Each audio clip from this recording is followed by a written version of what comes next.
Europe 1. Le grand direct des médias, Thomas Joubert. Et le fait média du jour, c'est l'enchaînement de réactions suite à la décision du CSA avant-hier de ne pas accorder d'autorisation à LCI, Paris Première et Planète Plus pour passer sur la TNT gratuite. Le président du CSA est descendu hier dans l'arène pour préciser un certain nombre de points. Fred Hafner, vous êtes notre expert média. Bonjour. Bonjour Thomas. Alors quel avenir pour LCI? C'est la question qu'on va se poser ce matin, d'autant plus que les candidats au rachat de la chaîne Info persistent et signent. Oui, on a entendu hier matin sur Europe 1 les réactions des dirigeants de TF1 et LCI qui sont, on le comprend, très déçus par cette décision, ne sont pas toujours très nuancés, c'est le moins qu'on puisse dire. Les éléments de langage fournis par leurs communicants amènent Nonce Paolini, le PDG du groupe, et Éric Revel, le directeur général de LCI, et Catherine Neil, la directrice de l'information, à employer des termes forts. On a entendu parler d'assassinat, de peine de mort, en parlant de LCI bien sûr, des mots exagérés selon Olivier Schramek, le président du CSA, qui réagissait hier soir au micro d'Antonin André sur Europe 1. Je mets en garde contre des propos outranciers. Nous n'avons condamné personne, encore moins assassiné, comme a cru pouvoir le dire la directrice d'information de TF1, ici même. Mais nous avons pris une décision d'analyse de l'équilibre et de l'orientation du secteur audiovisuel, caractérisé par l'existence de 25 chaînes gratuites qui sont confrontées à de graves difficultés économiques, financières et publicitaires. Le Conseil supérieur de l'audiovisuel est aussi garant du pluralisme dans les médias audiovisuels et le patron de TF1 lui reproche justement d'avoir porté atteinte au pluralisme.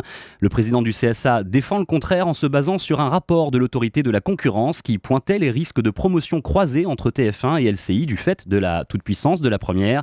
Il illustre d'ailleurs son propos en revenant sur le 20h de la Une mardi soir. Nous avons vu malheureusement hier soir sur l'émission d'information de TF1 qui était traitée en premier sujet de manière unilatérale ce problème de LCI, sans aucun équilibre dans l'information. Je ne peux que le constater.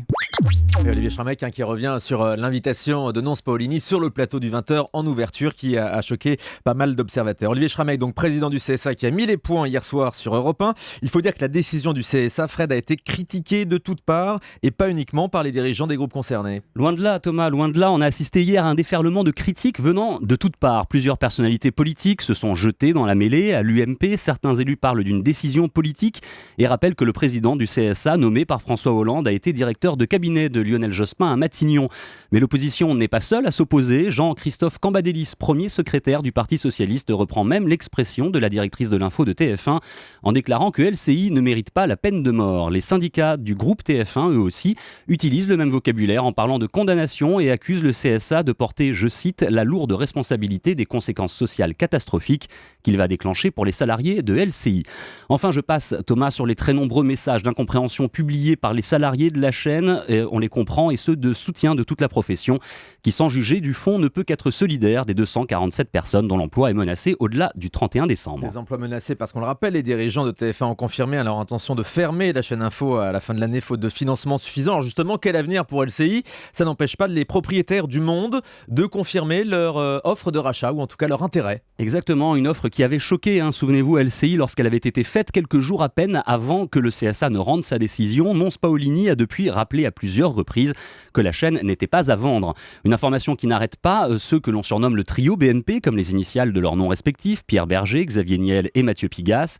Les propriétaires du Monde et du Nouvel Observateur ont confirmé hier à l'AFP leur intérêt pour LCI, qu'ils jugent complémentaire des activités du quotidien. Ils se disent prêts à assurer la pérennité de LCI, à se porter garant de son indépendance et annoncent qu'ils vont se mettre en contact avec les actionnaires de la chaîne dans les prochains jours.